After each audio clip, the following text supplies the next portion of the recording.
क्या इंडिया बनाम Australia series के बाद रोहित शर्मा और विराट कोहली इंटरनेशनल क्रिकेट को अलविदा कह देंगे? टीम इंडिया के एक पूर्व बल्लेबाज का कहना है कि ऐसा मुमकिन है। उनका तर्क है कि जितना योगदान इन दोनों खिलाड़ियों ने भारतीय क्रिकेट को दिया, उसके बाद जो बर्ताव उनके साथ हुआ वो बेहद निराशाजनक है। ऐसे दिग्गज खिलाड़ी इस तरह की बातों को सहजता से नहीं लेते। मामला शुरू हुआ तब जब ऑस्ट्रेलिया सीरीज से पहले ही रोहित शर्मा को वनडे की कप्तानी से हटा दिया गया। गौतम गंभीर, जिन्होंने कभी कहा था कि अगर रोहित कप्तान नहीं रहे तो ये भारत का नुकसान होगा, अब वही सिलेक्शन कमेटी के प्रमुख हैं और उन्हीं की अगुवाई में ये फैसला हुआ। अब कप्तानी शुभमन गिल के पास है और रोहित विराट को शुभमन की लीडरशिप में खेलना होगा। हालांकि पहले भी ऐसा हुआ था जब धोनी विराट की कप्तानी में खेले थे, लेकिन इस बार हालात कुछ अलग हैं। दोनों खिलाड़ी 2027 वर्ल्ड कप खेलने की इच्छा जरूर रखते हैं, लेकिन अजीत अगरकर ने खुद कहा है कि रोहित और विराट का उस टूर्नामेंट तक पहुंचना तय नहीं है।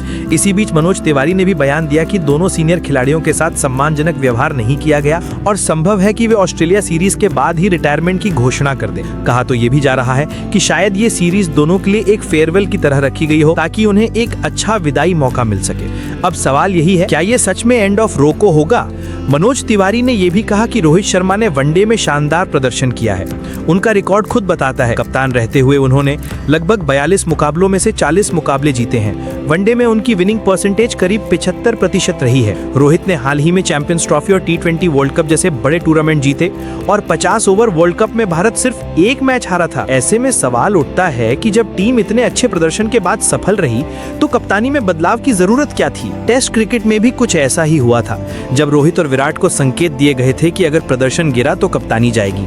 उस समय दोनों ने इसे अपमानजनक माना और टेस्ट से दूरी बना ली। विराट का रिटायरमेंट तो सभी के लिए चौंकाने वाला था, क्योंकि किसी को उम्मीद नहीं थी कि वो इतने जल्दी ये फैसला लेंगे। अब वही हाल वनडे में दिख रहा है। सीमित ओवरों की सीरीज अब कम हो गई है। ऐसे में हो सकता है कि आत्मसम्मान और सम्मान के चलते ये दोनों दिग्गज वनडे क्रिकेट से भी विदा ले लें। और अगर ऐसा होता है तो शायद यही सीरीज दोनों का आखिरी इंटरनेशनल सफर बन जाए।